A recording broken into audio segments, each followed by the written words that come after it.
네, 우리 이렇게 기도하라. 우리 기도에 대해서 지금 나누고 있는데 이제는 기도의 접근, 어떻게 기도할 것인가라고 하는 두 번째 시간으로 우리가 지난주에는 하나님을 찬양으로 기도를 시작해라. 그래서 기도는 찬양이고 찬양은 기도다. 서로 하나가 되어서 서로 나뉠 수 없다라고 하는 건 나누었고요. 오늘은 왜 하나님의 뜻대로 기도해야 되는가라고 하는 그런 부분을 좀 같이 우리가 묵상해 보겠습니다.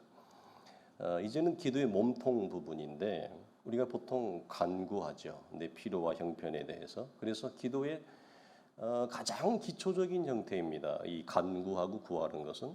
그래서 너무나 단순하고 또 대단히 단순해서 특별히 여기에 대해서 성경적인 안내를 받을 필요가 있는가라고 하는 우리가 생각을 갖기도 하고 굳이 그럴 필요성이 있나라고 하는 그냥 내가 구하고 필요한 걸 하나님 앞에 요청하면 되는 것이 아닌가라고 하는 거죠.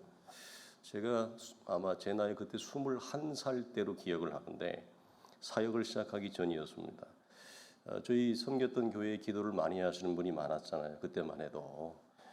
그런데 그 권사님 두 분이 나누는 게 저희 굉장히 인상적이었어요. 지금도 기억이 남아요. 수십 년이 지났는데 이런 겁니다. 두 권사님이 대화를 나누는데요. 한 권사님이 이렇게 말씀을 하세요. 나는 내가 기도를 잘하고 있는 건지 내가 잘못하고 있는 건지 난 잘 모르겠어. 이렇게 얘기를 하니까 옆에 있는 조금 더 열심히 있고 기도를 참 많이 하셨던 권사님이 이렇게 대답을 하시더라고요. 권사님, 내 기도가 틀린 기도인지 맞는 기도인지 고민하지 마라. 고민하지 말고 하나님 앞에서 다 구하면 하나님이 다 알아서 걸러주시고 알아서 응답을 해주시니까 그렇게 크게 고민하지 않아도 돼. 근데 제가 이제 갓 예수 믿고 회심한 지 한 2년 정도 됐을 텐데 참 지혜로운 말처럼 들렸습니다. 그리고 역시 기도하는 권사님은 다르구나. 저렇게 말씀하시는구나. 그러나 이건 상당히 우리가 일리 있고 성경적인 사실이 어느 정도 부합되는 것도 맞는 사실입니다만 그러나 이런 식의 기도는 저처럼 갓 회심한 기독교적인 바탕과 내용이 없는 갓 초심자의 경우나 그리고 기도를 했으나 기도에 열심만이 있지 성경적인 안내와 성경적인 기도에 대해서 훈련과 배움이 없는 기도의 초심자에게 해당하는 말씀입니다. 기도의 세계에도 어린아이 기도자가 있고 성장한 기도자가 있다고 하는 사실을 우리는 이제 인정을 해야 되는데 야고보서 4장에 이런 말씀이 있잖아요. 너희가 얻지 못함은 기도하지 않았기 때문에 그렇다. 구해야 된다. 우리가 기도에 대해서 나눌 때 처음에 이 부분을 나누었어요. 뭐 하나님이 다 아시는데 뭐 기도할 필요 있습니까? 그렇지 않습니다. 하나님은 다 아시지만 반드시 우리가 기도의 행위를 통해서 하나님 앞에 구체적으로 구하기를 하나님은 반드시 원하고 복음서를 보십시오. 특히 치유의 역사나 하나님의 기적의 역사가 일어날 때 반드시 묻습니다. 예수님이. 무엇을 원하느냐? 내가 너에게 무엇을 하기를 원하느냐? 말하라. 무슨 말이에요? 구하라는 얘기예요. 하나님이 뭐 다 아시는 내가 굳이 뭐 얘기할 거 있어요? 이런 거예요. 부부 사이 우리 뭐 사랑하는 거 아는데 뭘 굳이 뭐 사랑을 자꾸 말해? 아니에요. 그 어리석은 거라 그랬어요. 사랑한다고 얘기를 해줘야 돼요. 사람은 좋아한다고 얘기를 해줘야 돼요. 똑같아요. 그래서 너희가 얻지 못하는 것은 구하지 않기 때문에 그런다. 오늘 말씀 너희가 구하는 것은 주의 뜻 안에서 구하는 것은 반드시 너희가 들은 줄로 하나님이 너에게 응답하시는 줄 알라 그랬어요. 그런데 또 하나 더 나가죠. 여기서 구하여도 받지 못하는 것은 너희가 이기적인 욕심으로 정욕 때문에 잘못 구하고 있다. 그래서 이 말씀은 어떻게 우리가 받을 수 있죠? 기도라고 하는 것은 일방적으로 내가 필요한 리스트를 쭉 나열을 하고 여러분 혹시 쇼핑 갈 때 리스트 작성해서 가세요? 아니면 머릿속에 계산해서 가세요? 사람 따라 다르겠죠? 기도의 쇼핑 목록을 1번부터 주르르르 나열하고 하나님 앞에 앉자마자 우리가 기도했던 모든 과정들, 알려주었던 모든 과정들을 뛰어넘고 앉자마자 영수증 청구하듯이 딱 내놓고 1번 이거, 2번 이거, 3번 이거. 이 기도는 매우 성경적인 기도가 아닙니다. 성경은 이런 식으로 기도하지 말라고 그럽니다. 그러나 우리는 대부분 이런 식으로 기도를 배워요.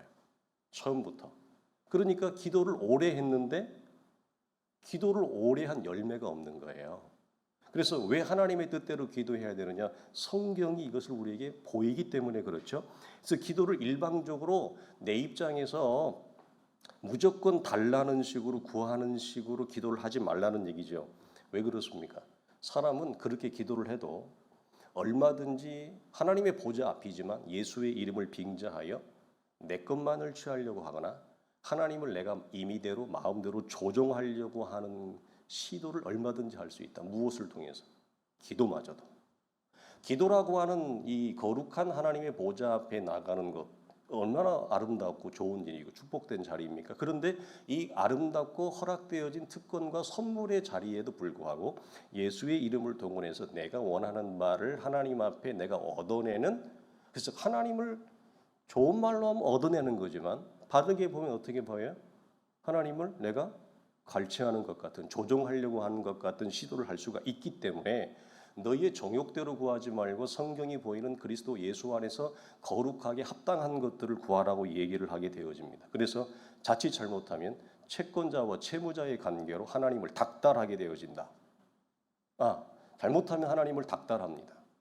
그런 관계에 넘어가지 않도록. 이것이 우리가 다 아는 구약 내내 이스라엘이 뼈아픈 실수를 반복했던 근원적인 겁니다. 어떻게? 하나님을 우상처럼 대했잖아요.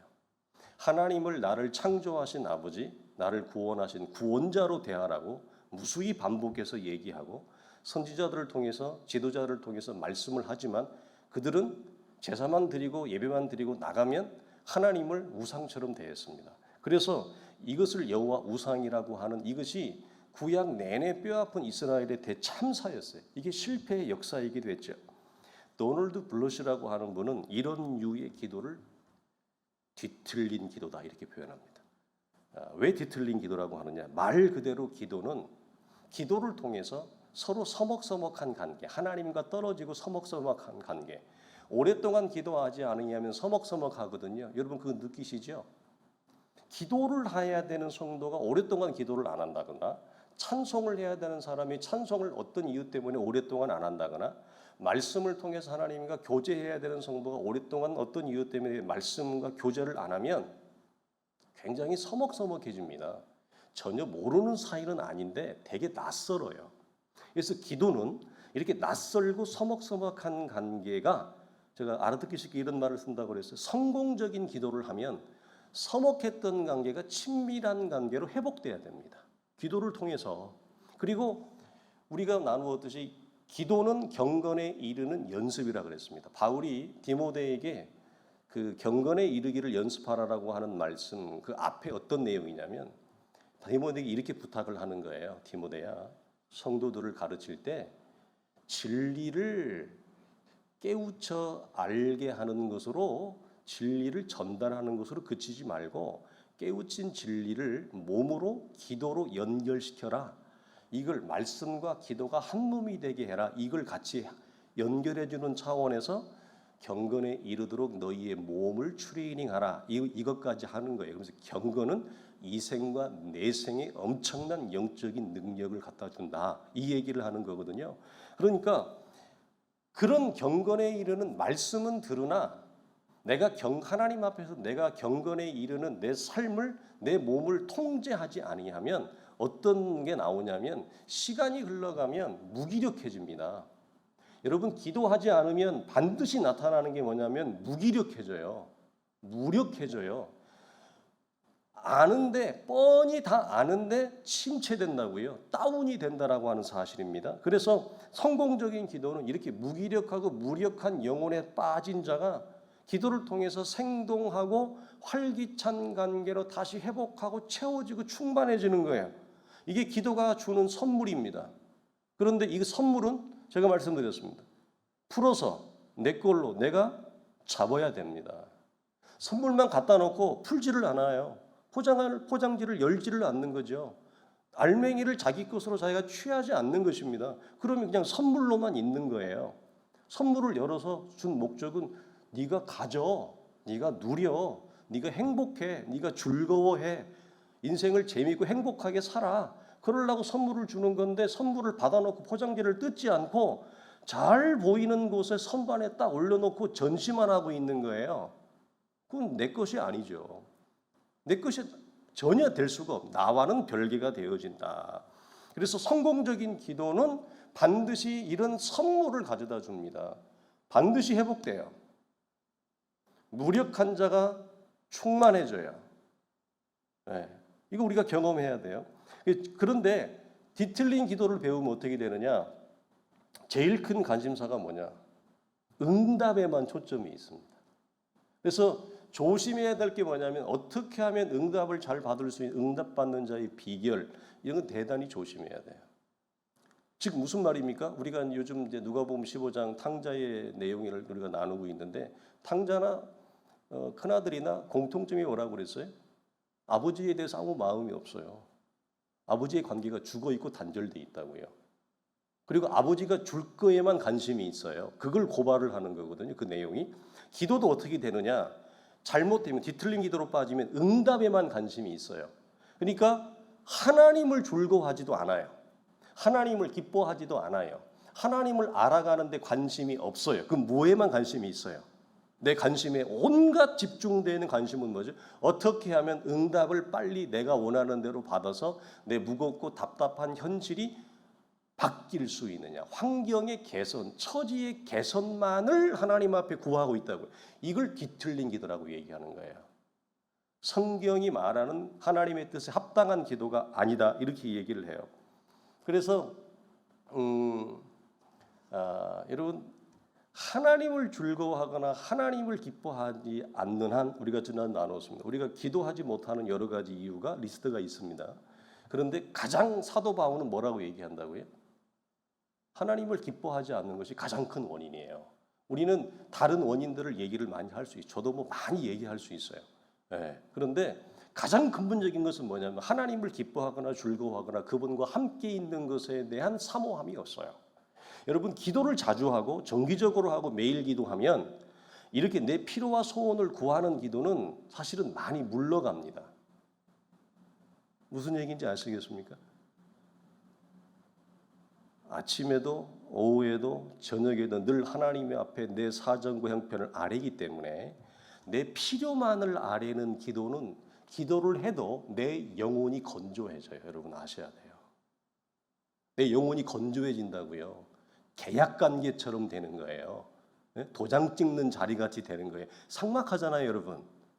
도장 찍는 계약하는 자리는 여러분 삭막하잖아요. 거기 무슨 여러분 우정이 있고 무슨 신뢰가 있고 사랑이 있고 무슨 따뜻한 인간의 감정이 있어요? 굉장히 사무적이란 말이에요. 그런 관계가 돼요. 그러니까 그걸 뛰어넘는 게 뭐냐? 기도를 자주 하게 되어지면 여러분 내가 필요한 것을 구하는 것은 이미 지나가요. 왜? 이미 다 구했기 때문에. 그러면 그 나머지는 무엇으로 채워요? 하나님과 얘기하는 걸로 채우는 거예요. 기도는 하나님과 대화하는 거예요. 묻고 답하고 묻고 답하고 그러면서 그 시간을 채워지는 거예요. 그러면서 찬양하는 거예요. 그러면서 기도하는 거예요. 그렇게 가요. 그래서 기도가 주는 놀라운 이 힘이자 선물이 바로 이거죠. 이사야나 예레미야 우리 1장이나 초반부에 보면 우리에게 이렇게 단호하게 얘기합니다. 기도하지 말라. 우리는 기도해야 되는데 하나님 이사야나 예레미야나 호세아도 마찬가지. 이 12선지서도 다 마찬가지. 대선지서나 소선지서나 다 똑같아. 기도하지 마라 너희들은. 심지어 나한테 와서 제사도 드리지 말라. 오늘 같으면 여러분 이런 설교하면 되게 좋겠죠. 네? 근데 그 말의 속뜻을 알아야죠. 속뜻은 모르고 기도하지 말라 그러니까 할렐루야. 주일 예배 나올 거 없어. 나오지 마. 온라인으로 다 드려버려. 네? 할렐루야 할지 모르죠. 여러분 왜 기도하지 말라? 피의 제사를 더 드리지 말라. 왜 그렇죠? 왜 하나님이 그렇게 여러분 역설적으로 얘기했습니까? 하나님에게는 마음이 하나도 없고 그냥 주일을 지켰다는 걸로 퉁치고 제사를 드렸다는 걸로 퉁치고 기도를 했다는 걸로 퉁치고 돌아서면 하나님 없는 삶을 살아가는 거예요. 자, 이걸 여기 기도에 접목시키면 뭐냐? 하나님에게 원하는 것만 내가 빨리 지금 소원을 아래서 내가 그것을 채워지기를 원하지 하나님 없는 응답을 원하는 거예요. 이게 여러분 큰 이게 허점입니다. 하나님을 원해요, 응답을 원해요. 우리는 하나님 없는 예배, 하나님 없는 찬양, 하나님 없는 기도, 하나님 없는 기도라는 건 뭐예요? 하나님은 관심 없어, 이거예요. 당신에게는 관심 따위 없어. 내가 필요한 것만 줘. 이게 얼마나 강력한 인간의 죄성인지 몰라요. 그러니까 왜 하나님이 기도해야 될 백성한테 내 백성은, 이 집은 만민이 기도하는 집이라고 주님이 오셔서 그렇게 얘기해야 예루살렘 성전에 들어가셔서 이 집은 만민이 기도하는 집이라 이렇게 얘기하는데, 그를 보낸 성부는 구약에서 뭐라고 하느냐? 당신의 백성들이 너희들 기도하지 마, 제사도 드리지 마, 너희는 내 마당만 밟고 지나가잖아. 무슨 말이야? 이걸로 퉁치잖아. 나에게는 아무런 마음이 없잖아. 너는 나를 즐거워하지도 않잖아. 좋아하지도 않잖아. 너의 관심사는 다른 것에 있잖아. 그러니까 그런 기도 하지 말라, 그런 제사 드리지 말라, 이 얘기를 하는 거예요. 근데 언뜻 들으면 제사하지 말래, 할렐루야, 기도하지 말래, 잘됐다, 기도하기 싫은데, 기도도 되지도 않는데, 이렇게 받아들이면 뭐죠? 완전 속 읽고 경 읽게 하는 거고 완전 마이동풍이 되는 겁니다. 자, 그래서 그릇된 기도는 하나님에게는 관심이 없고 그저 응답에만 관심을 갖게 되어지는. 그래서 이걸 도널드 블루스는 이걸 뒤틀린 기도다 그렇게 말했다는 거예요. 우리가 잘 아는 소요리 문답에도 기도는 이렇게 나와요. 기도의 정의에 대해서 하나님의 거룩한 뜻에 합당한 것들을 예수 그리스도의 이름으로 올리라. 이제 대요리나 소요리 문답을 보면 기도의 대상은 성부, 기도를 올릴 때는 우리 영원한 중보자 되신 예수 그리스도의 이름으로 올리고, 성령은 어떤 역할을 하느냐? 우리가 마땅히 빌 바를 모르고, 우리가 연약해서 기도할 줄도 모르고, 기도하러 나왔는데 무엇을 구해야 될지도 모르고 어떻게 기도해야 될지도 모르는 인간의 이런 연약한 상태에 대해서 성령이여 오늘도 내 영을 주장하사 나로 하여금 내 입을 열려 하나님 앞에 말하게 하소서. 성령의 강력한 도움을 우리는 구하는 거예요. 이게 기도의 3박자입니다. 하나님 앞에 성령의 역사를 구하고 예수 그리스도의 이름으로 그분의 보좌 앞에 올려드리는 것, 이게 장로교 개혁교회가 얘기하는 기도의 놀라운 구성과 요소란 말이에요. 그래서 우리가 기도할 때 우리가 이제 몇 주 있으면 나눌 겁니다. 성령으로 기도하라, 하나님의 영으로 기도하라 할 때 가장 중요한 게 뭐냐? 여러분의 기도 생활에서 반드시 잊지 말아야 될 거, 내가 기도하지만 항상 반드시 고백할 거 뭐냐? 하나님이여 내 영혼을 주장하여 주시고 내 입술에 언어를 주장하사 마땅히 구할 바를 구하게 하여 주옵소서. 내 기도를 이끌어 주옵소서. 이 기도를 여러분 하십니까? 이 기도를 하셔야 돼요. 그리고 기도를 들어가는 거예요. 찬송과 더불어서. 그리고 우리 믿음의 선진들이 기도에서 가장 오랜 기독교 2000년 역사에 압축된 가장 많은 고백은 뭐냐? 하나님이여 나를 긍휼히 여겨 주옵소서. 이 기도 안에 모든 게 다 들어가 있습니다. 이 용어 안에 나를 불쌍히 여겨줘. 이것도 반드시 우리가 고백해야 됩니다. 그러나 이런 것들을 우리가 성경적으로 배우거나 우리가 안내를 받지 못하면 어떻게 한다고요? 리스트 쭉 가지고 와가지고 하나님 앞에 내가 원하는 것만 그냥 줄줄줄줄 얘기하다가 가버려요. 그리고 또 그렇게 줄줄줄 얘기했으면 좀 앉아서 좀 듣든가, 얘기를 했으면 음성이 올 때까지 좀 듣든가, 자기 할 말만 다 해버리고 뿅 가버리는 거야. 이번 주도 제가 그런 전화 통화를 한번 했는데, 내가 아는 동기랑 얘기를 하는데 지 얘기만 실컷 하고 내 얘기를 하니까 갑자기 나 갑자기 일어나야 되는데 미안하다 하고 끊어버려. 이런 경우, 내가 지 얘기를 실컷 들어줬으면 저도 좀 내 얘기를 들어줘야지. 그 인지상정이지. 내가 얘기 좀 하려고 그럴 때 목사님 갑자기 내가 좀 가야 되겠는데 하고 얼마나 뻘쭘하든지. 기도는 말하는 것보다 듣는 게 더 많이 가요. 기도가 후반부로 가면. 그래서 기도가 후반부로 가면 소리 내어서 기도하는 것보다 묵상기도, 침묵기도가 후반부에는 더 많이 일어나고, 그래서 앉아서 하나님의 음성을 경청하는 쪽으로 가게 되어져 있습니다. 자, 그래서 요한 1서 5장 오늘도 보면 그의 뜻대로 무엇을 구하면 들으십니다. 요한복음 9장 31절에 하나님이 죄인의 말을 듣지 아니하시고 경건하여 그의 뜻대로 행하는 자의 말은 들으시는 줄 우리가 안다. 이런 매우 복된 표현이에요. 제임스 패커는 이 말씀을 뭐라고 얘기했느냐? 거룩한 뜻에 합당한 기도를 하기 위해서는 두 가지 함정을 우리가 피해야 된다. 첫째는 뭐냐? 무지는 어디에서 와요? 말씀을 모르고 기도만 하는 거. 기도에 열심만 있는 거. 무지란 뭐냐? 하나님이 말씀을 통해 우리에게 당신의 일하심과 당신이 어떻게 우주 만물을 다스려가고 한 인생을 어떻게 하나님이 이끌어가고 주의 교회를 어떻게 이끌어가는 가에 대한 성경적인 안내와 계시가 다 노출되어져 있습니다. 그 하나님이 우리에게 가르쳐준 노출되어진 그 말씀과 반대되어지게 구하는 거예요. 이걸 무지라 그래요. 근데 이 사람은 그걸 몰라요. 왜? 기도에 열심만 있고 말씀에 대한 바른 이해가 없으니까 자기는 합당하게 구한다고 말하지만 하나님의 일하심과 반대되는 것을 구할 수 있어요. 이것을 제임스 패커는 무지라 그러고, 두 번째는 이기적인 동기는 뭐죠? 아까 야고보서에서 말했던 그겁니다. 내 개인의 필요와 만족에만 집착하는 기도를 말해요. 두 가지를 주의해라. 그런데 여기서 하나님의 뜻에 합당한 기도라고 하는 건 지금까지 여기 어떤 걸 말했냐면 내 입장에서 하나님 앞에 간구하는 거, 구하는 차원에서를 말씀을 드렸어요. 근데 더 중요한 게 있어요. 그게 뭐냐? 응답의 영역입니다. 응답의 영역. 여러분 이게 굉장히 서로 연결되어 있어요. 무슨 말이냐? 내 이기적이고 욕심에 찬 기도만을 해왔던 기도의 열심자들은 응답을 하나님이 할 때 내가 원하는 대로 하나님이 응답을 안 해주면 난리 납니다. 삐져버립니다. 그때부터 이 거칠게 하나님 앞에 저항하고 거칠게 하나님 앞에 그가 스탠딩하죠. 그래서 내가 거룩한 뜻에 합당하게 기도하라고 하는 것은 내가 간구하는 차원뿐만 아니라 하나님이 나에게 말씀하시는 응답의 영역까지가 포함됩니다. 누구나 우리는 간구할 때는 최상의 결과를 기대하면서 우리는 선한 것을 기도하지만 응답이 다르게 왔을 때 여러분 어떻게 합니까? 내가 원하는 대로 기도와 응답이 오지 않았어요.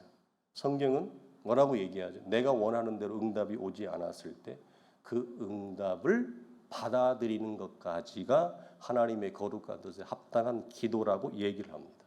그러니까 여기에는 나의 간구와 다른 응답이라도 그 응답이 내가 구했던 것보다 내 인생과 내 삶과 우리의 가정과 주의 교회와 이 땅을 향한 더 하나님의 선하다라고 하는 사실을 받아들이고 수용하는 태도가 여기는 전제되어져 있어요. 근데 우리는 대체로 이렇습니다.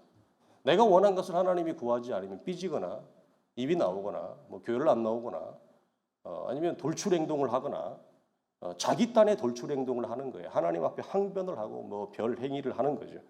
그것은 하나님이 나에게 준 응답에 대해서 도무지 이해가 안 되기 때문에 그렇습니다. 납득이 안 되는 거죠. 그래서 사도행전 우리가 12장에 보면 잘 아는 대로 1차 선교 여행을 팀을 꾸려서 갈 때 바울과 그 선교 일행들이 비두니아로 가고자 했었잖아요. 근데 성경은 예수의 영, 하나님의 거룩한 성령이 허락하지 아니했다. 이때 하나님의 사도가 어떻게 하느냐? 우리처럼 삐지거나 하나님 왜 이런 식으로 일을 하십니까? 아니 우리가 선교 사역을 하려고 하는데 하나님 이렇게 막으시기에요? 네? 아니 이제 예루살렘 교회가 세워지고 이제는 복음을 전하려고 하는 위대한 이 역사적 대전환점에 있는데 하나님 왜 막으세요? 우리가 이렇게 플랜을 짰는데 애초에 자기가 플랜을 짤 대로 밀고 가지 않습니다. 중요한 사실입니다. 내가 구한 대로 하나님이 응답을 안 해요. 그럼 우리같이 안 해요. 바울이. 우리 같으면 난리 나죠. 섭섭병에 걸린다고요? 그 본문을 보면 이렇게 나와 있어요. 하나님이 저 사람들에게 복음을 전하고 우리를 부르신 줄을 인정함이라. 받아들여요. 내가 원하는 대로 하나님이 길을 안 열어요.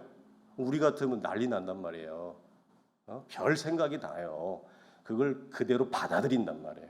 그래서 마케도니아의 첫 성인 빌립보로 가게 되어지고 유럽의 교회가 태동하게 되어집니다.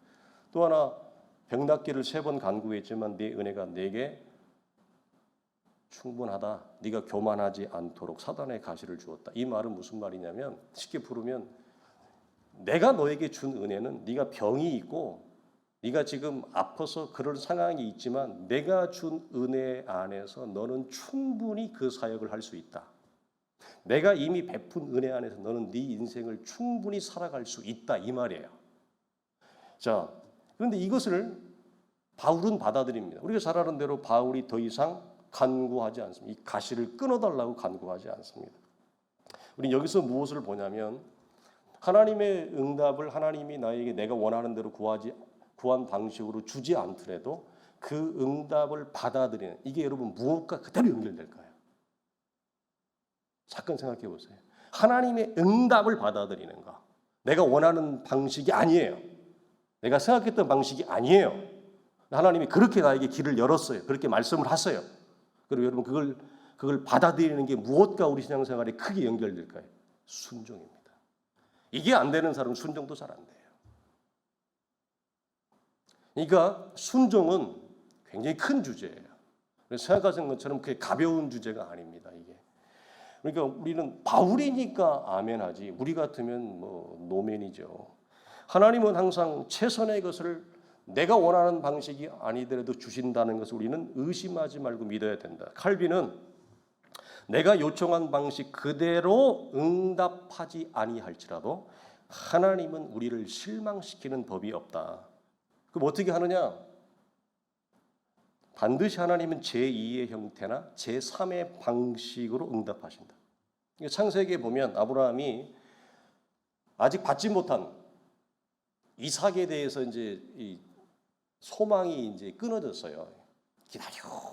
기다렸는데 도무지 뭐 소식이 오지를 않으니까 아브라함과 사레가 하나님의 약속이고 뭐고 필요 없다. 이제는 이제 끊을란다. 더 이상 못 참겠다. 해가지고 이미 있는 이스마엘에게 하나님 이 아이나 하나님 앞에서 잘 자라게 좀 도와주십시오.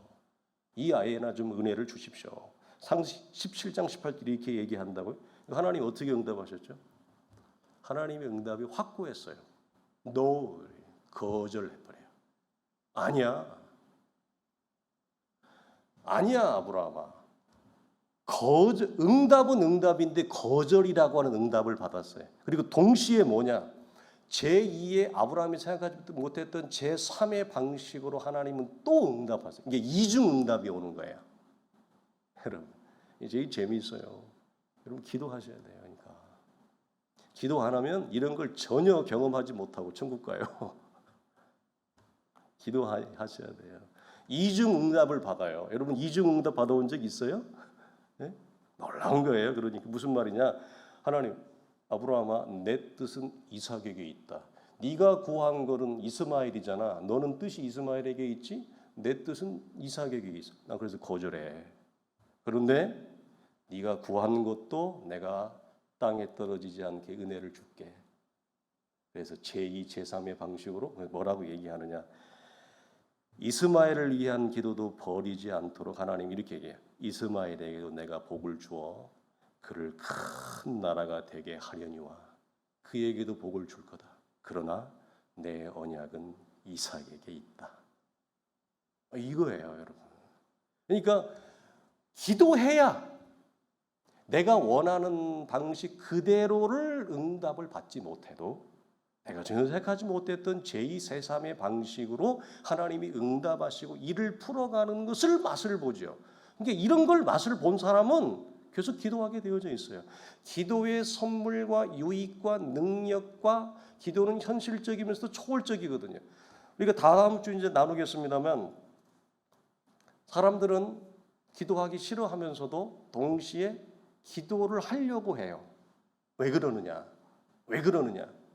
기도에는 내가 다 알 수 없고 풀 수 없는 어떤 신비한 하나님의 일하심이 있는 거예요. 여러분 물어봅시다. 기도는 여러분의 삶에 영향을 미칩니까? 안 미칩니까? 우리는 이제 이건 다 우리가 수긍을 합니다. 하나님의 말씀은 진리를 하라는 말씀을 열게 하는 말씀이 열어지는 힘은 내 영혼과 내 삶과 가정과 영향을 미칩니까? 미치죠. 안 미친다고 우리가 말할 수가 없어요. 이건 우리가 확실한 거예요. 그럼 이렇게 물어봐요. 기도는 우리의 삶에, 내 영혼에 영향을 미치는가? 그러면 대답이 나올로 말당하죠. 기도도 동일합니다, 여러분. 기도도 반드시 우리의 삶에 지대한 영향을 미칩니다. 기도 안에 내장되어져 있는 하나님의 일하심과 성령의 역사와 힘이 있어요. 기도는 능력이에요, 여러분. 그래서 기도하셔야 돼요. 기도를 안 하면 반쪽만 맛을 보는, 반틈만 맛을 보는 거예요.